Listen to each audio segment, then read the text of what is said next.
గౌరవ మంత్రి గారు అనిత్ గారు.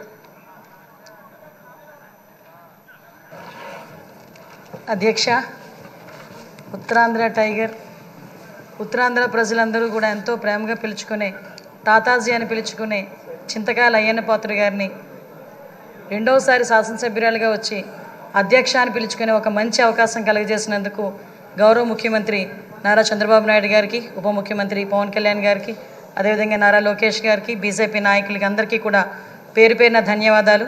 అదేవిధంగా ఈ శాసనసభలోకి నన్ను గౌరవంగా పంపించిన నా పాయకరావుపేట నియోజకవర్గ ప్రజలందరికీ కూడా ధన్యవాదాలు, నమస్కారాలు తెలియజేసుకుంటున్నా.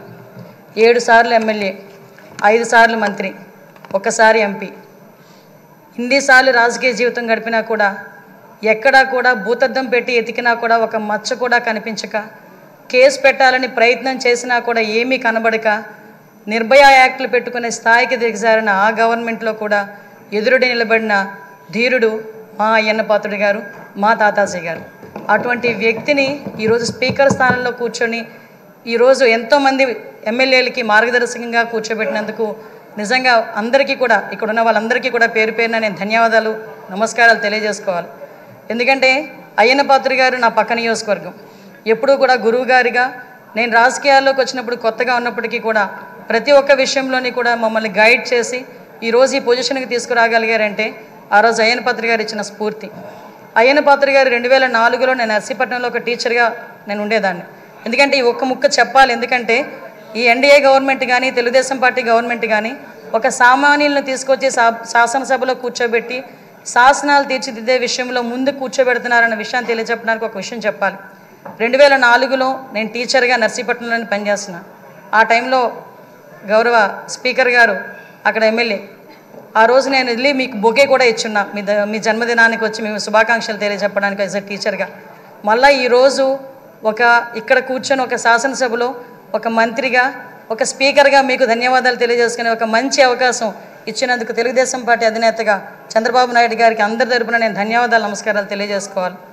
ముఖ్యంగా మీరు చాలామంది ఇప్పుడు చెప్పారు, 40 సంవత్సరాల సుదీర్ఘ రాజకీయ చరిత్ర, ఎక్కడా కూడా మచ్చలేదు, ఎన్నో పోర్ట్ఫోలియోలు చేశారు, ఎంపీగా చేశారు.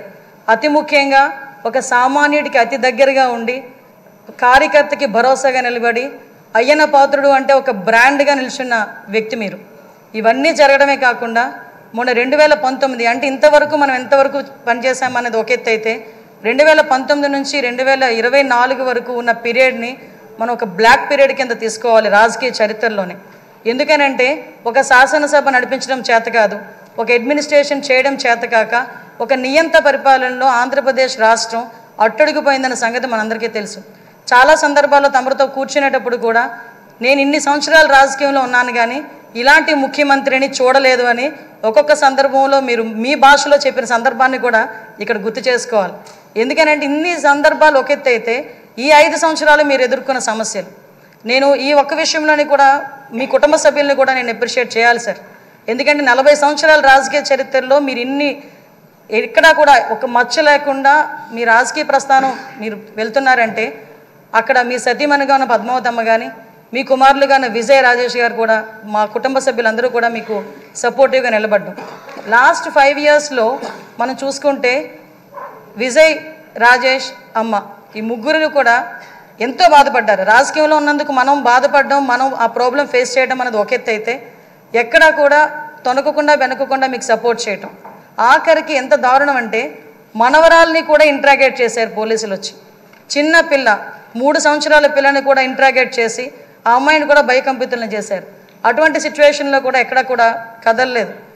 ఒక చిన్న 6 అడుగుల దూరం అని చూపించి గోడను కూల్చడానికి వందలాది మంది పోలీసులు మీ ఇంటి చుట్టుపక్కల పెట్టినా సార్ ఎక్కడికైనా వెళ్ళండి, జైల్లో పెడితే మళ్ళీ ఇబ్బందులు పడతారేమో అంటే వస్తే అరెస్ట్ చేయని అమ్మా ఏం చేస్తారు, మహా అయితే చచ్చేటప్పుడు కూడా అదే జెండాతో చచ్చిపోతాను తప్పించి ఏ రోజు కూడా జెండా మార్చకుండా నేను నిలబడతాను, అది నా రాజకీయ నైజం అని గర్వంగా చెప్పిన వ్యక్తి మా అయ్యన్న పాత్రుడు గారు.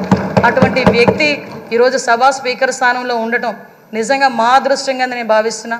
అదేవిధంగా ఈరోజు ఏదైతే ఇందాక మన నాయకులందరూ కూడా చెప్పున్నారు, లాస్ట్ 5 సంవత్సరాల్లో పరిస్థితి ఎలా ఉందంటే ఇంకొక విషయం ఇక్కడ చెప్పాలి సార్.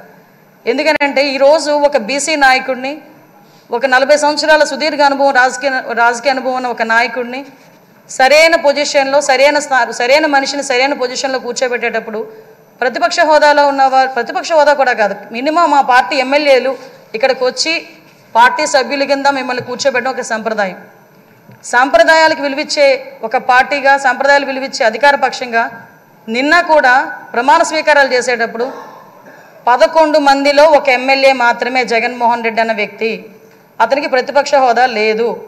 అలాంటి వ్యక్తిని కూడా సీరియల్ ప్రకారమో ఆల్ఫాబెట్ ప్రకారమో పిలవకుండా ఒక గౌరవ మాజీ ముఖ్యమంత్రి అన్న ఒక హోదాలో మనం పిలిపించి మినిస్టర్స్ తర్వాత అతను ప్రమాణ స్వీకారం చేసే అవకాశం ఇచ్చాం. అది మన గౌరవం, మన సంప్రదాయం. అది కాకుండా ఈరోజు అటువంటి సంప్రదాయాన్ని ఎందుకు వాళ్ళు రిసీవ్ చేసుకోలేకపోతున్నారు? ఈరోజు ఒక బీసీ నాయకుడు, ఆయన రాకపోతే పోయాడు, ఆయన పులివెందులు వెళ్తాడు, ఎక్కడికి వెళ్తాడు.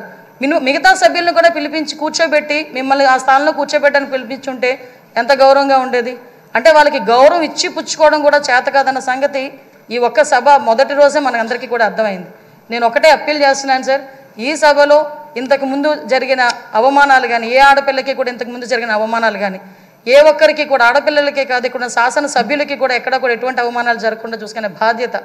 ఎందుకంటే నాయకుడిగా 40 సంవత్సరాల సుదీర్ఘ అనుభవం చంద్రబాబు నాయుడు గారి కంట కన్నీరు చూసింది ఈ అసెంబ్లీని. అటువంటి ఈ అసెంబ్లీలో ఆ రోజు కౌరవ సభగా ఉన్న అసెంబ్లీలోకి మళ్ళా గౌరవ సభగా వస్తానని చెప్పి ప్రమాణం చేసి ఇంతమంది సభ్యుల్లో గౌరవంగా మమ్మల్ని కూడా తీసుకొచ్చినందుకు ప్రత్యేకంగా ఆంధ్రప్రదేశ్ రాష్ట్ర ప్రజలందరికీ కూడా ధన్యవాదాలు తెలియజేసుకోవాలి. ఎందుకంటే 175 మంది అంటే ఒకటి మాత్రం చెప్పాలండి, 5 కోట్ల ఆంధ్రప్రదేశ్ ప్రజల్లో 175 మందికే వస్తుంది అధ్యక్ష అని పిలిచే పలుకు. ఒకే ఒకరికి వస్తుంది అధ్యక్ష అని పిలిపించుకునే ఒక వర్డ్. అది మీరవ్వటం నిజంగా మా అదృష్టం, ఉత్తరాంధ్ర ప్రజలు చేసుకున్న అదృష్టంగా నేను భావిస్తున్నా.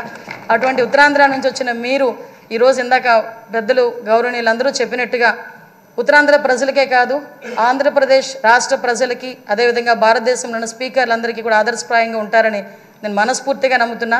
మీకు ఆ బ్యాలెన్సింగ్ ఉంది సార్.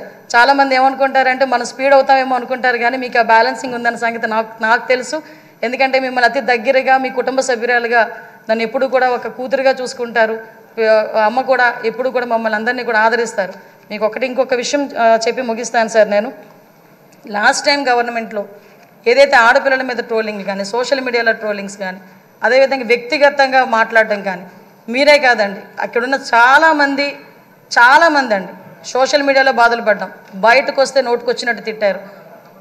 మీతో పాటు మాకు కూడా 23 కేసులు ఇంచుమించుగా కేసులు పరంపర నడుస్తుంది. మీరు నేను కలిపి ఉన్న కేసులు చాలా ఉన్నాయి, ఇంచుమించు 4-5 కేసులు ఉన్నాయి. ఇవన్నీ మళ్ళీ పునరావృతం కాకుండా రాబోయే తరాల వారికి ఒక శాసనసభ అంటే ఇలా ఉండాలి. లాస్ట్ 5 ఇయర్స్ చాలామంది నాతో చెప్పారు, మేము పిల్లలతో కూర్చొని శాసనసభ చూడలేకపోతున్నాం. ఇంతకుముందు స్కూల్ పిల్లల్ని తీసుకొచ్చి గ్యాలరీలో కూర్చోబెట్టి శాసనసభ అంటే ఇలా జరుగుతుందని చూపించేవారు. అటువంటి సంప్రదాయం పోయి ఈరోజు టీవీలు ఆఫ్ చేశారు లాస్ట్ 5 ఇయర్స్ కూడా. అలా కాకుండా అందరూ కూడా శాసనసభను వీక్షించి జరిగే చట్టాలని కూడా వాళ్ళందరూ కూడా పాలు పంచుకునే అవకాశం కూడా మనందరం కూడా కలిగజేయాలని, దానికే మీరు సూటబుల్ వ్యక్తిగా మేము అనుకుంటూ మీకు మరొకసారి ఉత్తరాంధ్ర తరపున, పాయకరావుపేట నియోజకవర్గం తరపున ధన్యవాదాలు, అభినందనలు తెలియజేసుకుంటున్నాను సార్. Thank you.